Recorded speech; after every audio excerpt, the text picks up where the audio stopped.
मित्रों, ये मेरा सौभाग्य है कि आज मुझे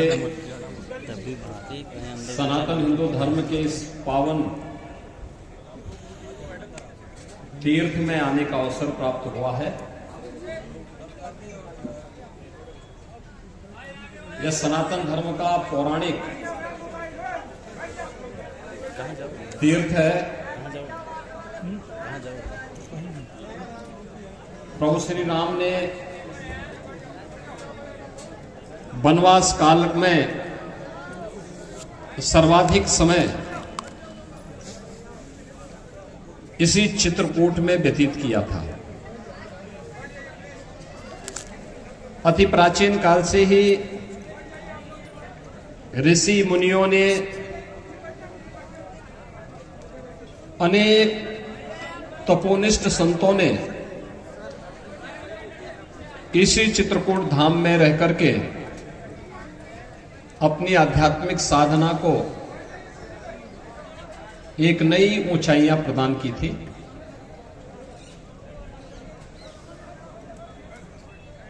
और आज हमारा सौभाग्य है कि इस चित्रकूट धाम के लिए कुछ करने का सौभाग्य हमारी सरकार को,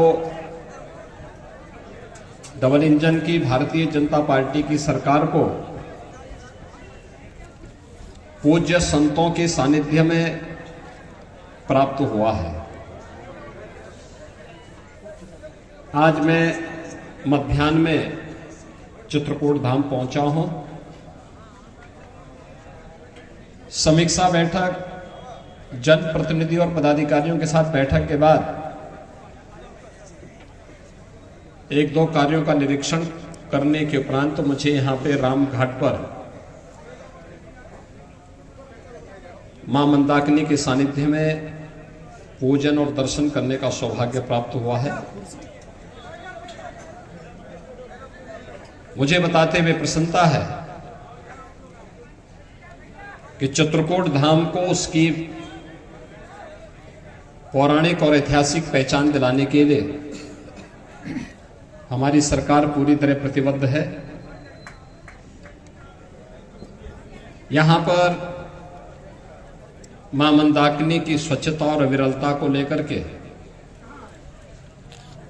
किए जाने वाले प्रयास हों या रामघाट की सुंदरीकरण को लेकर, सरकार ने पहले ही इसको लिए पैसा उपलब्ध करवा दिया है। चित्रकूट न केवल आध्यात्मिक और सांस्कृतिक विकास के नए सोपान को छुए, बल्कि भौतिक विकास के भी अच्छे कार्य यहां पर हों, देश और दुनिया की कनेक्टिविटी अच्छी हो। एयरपोर्ट यहां पे बन के तैयार है। अभी 19 सीटर का विमान यहां पे सप्ताह में 4 दिन आता है और हम उस एयरपोर्ट को थोड़ा लंबा बना रहे हैं जिससे इसमें बड़े विमान भी उतर सके। बड़े विमान उतरने का मतलब दिल्ली से, लखनऊ से, अयोध्या से, वाराणसी से और देश के अन्य भागों से वायु सेवा सीधे चित्रकूट से जुड़ेगी। अनुमान करिए कभी भगवान राम पुष्पक विमान से आए होंगे हजारों वर्ष पहले, लंका पर विजय प्राप्त करने के उपरांत, और हजारों वर्षों के बाद अब यह अवसर आया है जब चित्रकूट वासियों को, उत्तर प्रदेश और मध्य प्रदेश वासियों को एक साथ इस ऐतिहासिक स्थल से, इस पौराणिक स्थल से वायु सेवा का आनंद भी प्राप्त होगा। यहां पर बुंदेलखंड एक्सप्रेसवे का, लिंक एक्सप्रेसवे के लिए हम लोगों ने 1300 करोड़ रुपए सैंक्शन किए हैं और वह कार्य युद्ध स्तर पर चल रहा है। जमीन अधिग्रहण की कार्रवाई चल रही है। चित्रकूट के बाईपास के निर्माण का कार्य हो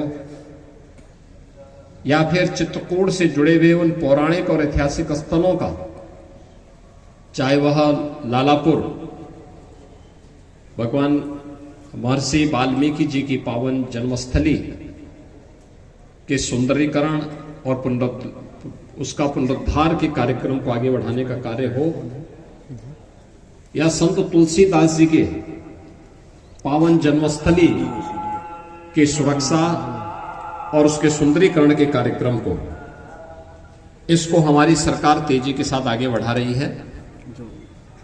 यमुना नदी से तुलसीदास जी के जन्मस्थली की सुरक्षा के लिए भी पुख्ता व्यवस्था की जा रही है। मुझे बताते हुए प्रसन्नता है कि पिछले ही वर्ष हमारी सरकार ने जगतगुरु रामभद्राचार्य विश्वविद्यालय, जो जगतगुरु रामानंदाचार्य पूज्य स्वामी रामभद्राचार्य जी के द्वारा स्थापित किया गया है, उसका राजकीयकरण किया है।